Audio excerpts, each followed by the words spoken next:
जो बैसाखी थी, आपने देखा होगा कि अभी जो केंद्र में सरकार चल रही है वो सरकार बैसाखी में कहा यह जा रहा है कि इनमें से कुछ सीटों पे अपने साथी दलों को या फिर अदला बदली की भी तैयारी है। अमित शाह को कहा जाता है कि वो सर्जरी बहुत अच्छी तरह से करते हैं। कई राज्यों में उनके सर्जरी के असर देखे गए हैं। नीतीश कुमार अब तक क्राइम, करप्शन और कम्युनिज्म को लेकर के जीरो टॉलरेंस रखते हैं। इस बात को लेकर के उन पर दाव लगाया जा सकता है, उनकी कस्में खाई जाती। पनोरमा ग्रुप, जो सोचता है वो करता है, आपके अपने सपनों का आशियाना। नमस्कार, एक बार फिर से आपका बहुत बहुत अभिनंदन करते हैं, स्वागत करते हैं। लगातार हम भीतर की बात में बिहार और देश की राजनीति में होने वाली जो अंदरूनी बातें हैं उसे लेकर के आ रहे हैं, और ख़ास करके इन बातों का महत्व और ज़्यादा बढ़ जाता है जब आपके सामने चुनाव हो। एक तो उपचुनाव होने हैं जिनमें 4 सीटों का हम लगातार आपको बता रहे हैं कि रुपौली हारने के बाद इन 4 सीटों का महत्व और ज़्यादा बढ़ गया है, और इसके साथ साथ इसके जो उम्मीदवारी होगी उस पर भी मंथन का दौर चल रहा है।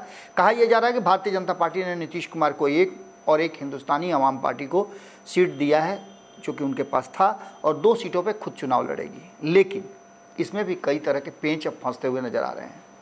कहा यह जा रहा है कि इनमें से कुछ सीटों पे अपने साथी दलों को या फिर अदला बदली की भी तैयारी है। क्या होगा ये तो जैसे ही इस पर विशेष समाचार आता है हम आपको बताते हैं। लेकिन 2025 के चुनाव की तैयारी से पहले जो चीज़ें सामने आ रही हैं, और पहली बार ऐसा देखने को मिल रहा है कि बिहार में दबाव बढ़ा है सत्ता पक्ष के बैठे लोगों को या फिर नीतीश कुमार के अधिकारियों पर विभिन्न जांच एजेंसियों का।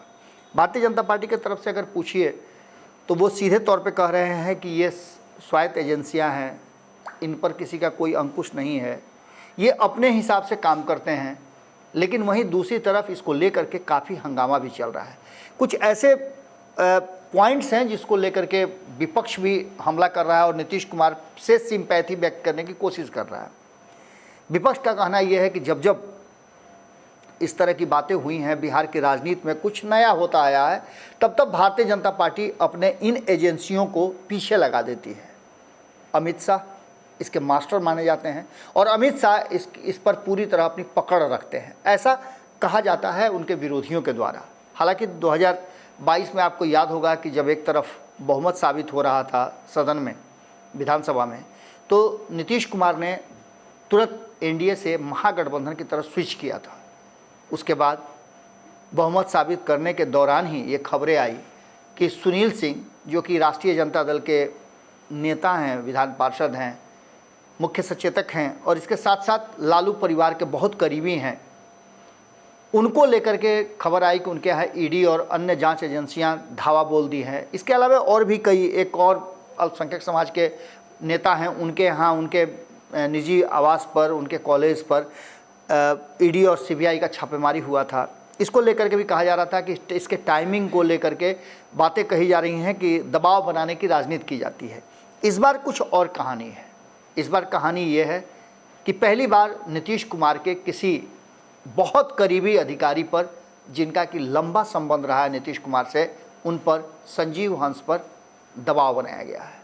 संजीव हंस की गिरफ्तारी भी हो सकती है, और इस गिरफ्तारी के साथ साथ कहा यह जा रहा है कि जांच के दौरान कई ऐसे अहम सबूत मिले हैं जो इस बात की तरफ इशारा कर रहे हैं कि कई लोग इसमें और भी दायरे में आ जाएंगे। इन सारी खबरों को हमने आप तक बताया, और इन सब खबरों को बताने के पीछे का कारण था कि क्या ये एक सामान्य प्रक्रिया है या फिर इसके पीछे कोई राजनीति है। कल हमने जनता दल यूनाइटेड के मजबूत स्तंभ और राजनीति को अच्छी तरह समझने वाले, बहुत ज़्यादा रिसर्च भी करते रहते हैं, राजेश तिवारी, उनसे हमने बातचीत किया और इन सारे विषयों पर हमने एक एक विषय पर उनसे पूछा था। कल भोजपुरी का हमारा एक शो है खूटा ठोक के, आप देख सकते हैं भारत लाइव बिहार झारखंड पे, वो आता है, उस पर जाकर के आप देख सकते हैं। हमने एक एक बिंदु पर उस पर उनसे पूछा कि आखिर हो क्या रहा है, उन्होंने क्या जवाब दिया, वो भी आप वहाँ सुन सकते हैं। लेकिन जो परिस्थितियाँ बनी हैं और जिस तरह के माहौल है, उसे लेकर के कहा यह जा रहा है कि जो बैसाखी थी, आपने देखा होगा कि अभी जो केंद्र में सरकार चल रही है वो सरकार बैसाखी पर है। नरेंद्र मोदी उसी बैसाखी के सहारे अपनी सरकार को चला रहे हैं। लेकिन आप जानते हैं कभी कभी होता क्या है कि बैसाखी के जगह पर कृत्रिम हाथ पैर भी लगाए जाते हैं, तो उसकी तैयारी शुरू हो चुकी है। और अच्छे सर्जन कहे जाते हैं, पॉलिटिकल सर्जन कहे जाते हैं अमित शाह को कहा जाता है कि वो सर्जरी बहुत अच्छी तरह से करते हैं। कई राज्यों में उनके सर्जरी के असर देखे गए हैं और उससे उनकी सरकार भी बनी है। इस बीच में बहुत सारी बातें सामने नजर आ रही हैं कि नीतीश के सबसे मजबूत कड़ी पर इस बार प्रहार किया गया है। नीतीश कुमार अब तक क्राइम, करप्शन और कम्युनलिज्म को लेकर के जीरो टॉलरेंस रखते हैं। इस बात को लेकर के उन पर दांव लगाया जा सकता है, उनकी कस्में खाई जाती हैं।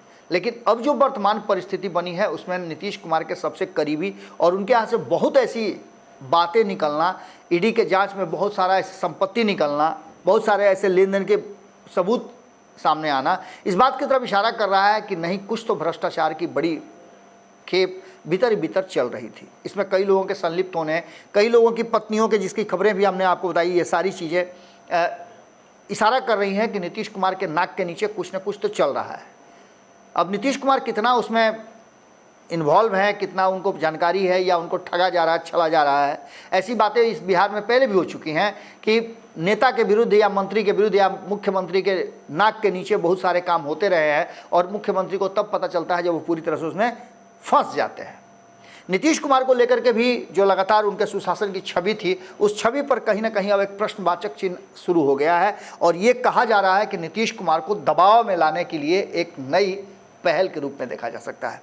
बैसाखी के सहारे चल रही नरेंद्र मोदी की सरकार में कृत्रिम पैर लगाने के लिए कहा यह जा रहा है कि एक तरफ जहां नीतीश कुमार के वो 12 सांसद हैं जिनसे बहुत नज़दीकियां भारतीय जनता पार्टी, अमित शाह और नरेंद्र मोदी की हुई है, उसमें जो मुख्य नेता हैं या सबसे बड़े चेहरा जो है उनको अपने तरफ रखने के, बनाए रखने के लिए कई तरह की बातें की जा रही है। अभी आपने देखा होगा कि ललन सिंह को नीति आयोग का सदस्य भी बनाया गया।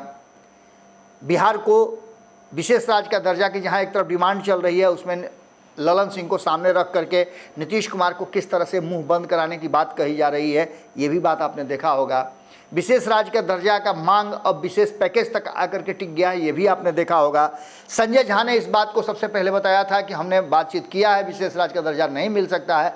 जीतन राम मांझी ने ये बात कही है कि नहीं मिल सकता है। तो ये सारी चीज़ें घुमा फिरा करके उस जगह आ रही हैं जहाँ अब विशेष राज्य के दर्जा की मांग नहीं होगी, विशेष पैकेज जो भी नरेंद्र मोदी दे देंगे वो स्वीकार्य है। कहा यह भी जा रहा है कि नीतीश कुमार अब हर तरह का जो फैसला होगा नरेंद्र मोदी का उसे स्वीकार करने के लिए तैयार हैं, क्योंकि नीतीश कुमार के पास, कल भी हमने खबरों में आपको बताया था कि नीतीश कुमार के पास अब बहुत ज़्यादा हाथ पैर फैलाने का साहस, ताकत और गुणवत्ता जो होती है वो नहीं रह गई है। नीतीश कुमार शारीरिक रूप से, मानसिक रूप से और संगठनिक रूप से भी थोड़ा कमज़ोर जरूर हुए हैं, इससे दो राय नहीं है। नीतीश कुमार के बारे में ये भी कहा जा रहा है कि नीतीश कुमार पाला बदल सकते हैं, एक बार फिर से उधर जा सकते हैं, तो उधर जाकर उनको मिलेगा क्या? मुख्यमंत्री यहाँ भी हैं, मुख्यमंत्री वहाँ भी हैं। इससे पहले भी मुख्यमंत्री थे नीतीश कुमार, इधर आकर के उनको क्या मिला? तो 12 सीटें जीत कर क्या है, हो सकता है उधर नहीं जीतते। ये एक हाइपोथेटिकल बातें की जा सकती हैं, लेकिन वर्तमान जो परिस्थिति बनी है उसमें कहा तो ये भी जा रहा है कि अमित शाह का डंडा बहुत तेज़ी से चल रहा है। नीतीश कुमार को उस अवस्था में ला करके खड़ा कर देना है जहां से नीतीश कुमार इधर उधर न जाएं और नीतीश कुमार के 12 सांसद नीतीश कुमार के नहीं रह करके वो भारतीय जनता पार्टी के हो जाए। यानी कि अगर वो जदयू में है भी तो भारतीय जनता पार्टी के सपोर्ट में रहें, और जदयू अगर अलग होती है तो वो भारतीय जनता पार्टी का हिस्सा बन जाए। इसके लिए भी सारी तैयारियां भीतर ही भीतर कहा जा रहा है कि की जा चुकी हैं। अब इसके अलावे और बहुत सारी बातें हैं जिसको लेकर के नीतीश के पास कहा जा रहा है कि अब कोई विकल्प नहीं है। नीतीश कुमार के पास बहुत बड़ी राजनीति नहीं बची हुई है। नीतीश कुमार के टीम का कुछ हिस्सा जो है, कुछ खेमा जो है, वो अभी भी चाहता है कि वो पाला बदल ले, लेकिन अब इसकी संभावनाएं नगण्य के बराबर हैं। नीतीश कुमार ने सरेंडर करके नरेंद्र मोदी के सामने ये बात कह दिया था कि वो अब कहीं जाने वाले नहीं हैं। यानी कि सीधी तौर पे आप कह सकते हैं कि अगर नीतीश कुमार इधर उधर करने की कोशिश करते हैं तो क्लाइमेक्स इसका यही है कि नीतीश कुमार को लालू प्रसाद की तरह जेल जाना पड़ सकता है। कहा यह जा रहा है कि ये जो जितनी भी घटनाएं हुई हैं, जिस तरह से ईडी की दबिश बनी है, उसमें नीतीश कुमार के करीबियों को बहुत ज़्यादा इसमें, और सबसे बड़ी कड़ी उसमें काम के रूप में आ सकते हैं आरसीपी सिंह। आपको पता है कि आरसीपी सिंह लंबे समय तक 10 सालों तक जनता दल यूनाइटेड के नंबर 2 रहे हैं और उनके बारे में बहुत सारी बातें कही जाती थी। हालांकि आरसीपी टैक्स के बारे में भी कहा जाता था, लेकिन ये टैक्स वसूली कहाँ से होता था और टैक्स देने वाले लोग कौन थे, ये बातें तो आरसीपी सिंह अच्छी तरह से जानते हैं। आरसीपी सिंह ने पटना में डेरा डाला, उसी दिन से ये बातें चर्चा में आ गई है कि अब आरसीपी सिंह का अगला एक्शन क्या होगा। इससे पहले जब नीतीश कुमार महागठबंधन में थे तब भी कहा जा रहा था कि आरसीपी सिंह के पास ऐसे कई क्लू है जिसके सहारे वो नीतीश कुमार को कभी भी चेकमेट कर सकते हैं। क्या इसमें अमित शाह और आरसीपी सिंह की कोई बड़ी मिलीभगत है? बहुत सारी विषयों को लेकर के, उस क्लाइमेक्स को लेकर के आपको हमने बताया भी कि अगर इस पर बहुत ज़्यादा नीतीश कुमार सोच विचार करते हैं या नीतीश कुमार सब कुछ होने के बावजूद अगर मन बना ही लेते हैं, क्योंकि नीतीश कुमार की जिद बड़ी है और वो जिद के लिए कुछ भी कर देते हैं। नीतीश कुमार की अगर जिद हो ही जाती है कि वो अब एनडीए में नहीं रहेंगे, एनडीए के लोग उन पर दबाव बना रहे हैं, अब वो अपनी बैसाखी हटा लेंगे चाहे जो हो जाए, तो ऐसी स्थिति में नीतीश कुमार के लिए ये फैसला घातक भी हो सकता है। क्योंकि आपने देखा होगा कि कई मुख्यमंत्री जेल की यात्रा कर चुके हैं। नीतीश कुमार जितने बड़े सुशासन की बात करते हैं, या अरविंद केजरीवाल की बात कर लें, आप हेमंत सोरेन की बात कर लें, ये सब कुछ उदाहरण के रूप में आपके सामने है। देखना दिलचस्प होगा कि क्या कुछ निकल के सामने आता है। नीतीश कुमार की सबसे मजबूत कड़ी जो क्राइम, करप्शन, कम्युनिज्म था, अब उसी को टारगेट किया जा रहा है और उसी को कमजोर करके नीतीश कुमार को गिरफ्त में लेने की कोशिश, या उस बैसाखी जो नीतीश कुमार ने उधर शिफ्ट किया था वो खुद नीतीश कुमार की तरफ शिफ्ट करने की कोशिश चल रही है। क्लाइमेक्स क्या होगा ये देखना दिलचस्प होगा। नीतीश कुमार क्या फैसला लेते हैं ये भी दिलचस्प होगा, लेकिन जो परिस्थितियां बनी हैं वो साफ बता रही हैं कि नीतीश कुमार कोई भी ऐसा अहम फैसला लेने के लिए अभी तैयार नहीं है। पनोरमा ग्रुप, जो सोचता है वो करता है। अगर ये वीडियो पसंद आई और वह बिहार के राजनीति और बिहारियत से सरोकार रखेनी तो सब्सक्राइब बटन दबा के चैनल के सब्सक्राइब कर ली। ओजे एगो घंटी बा, ओकरा बटन दबा देला से कुल सटीक और मारक खबर रुआ मुफ्त में मिल जाई। अगर रुआ पत्रकारिता के हमनी के नया प्रयोग में सहयोग कर चाहतानी तो ज्वाइन बटन दबा दी। पेटीएम नंबर नोट कर ली 9386816700। धन्यवाद।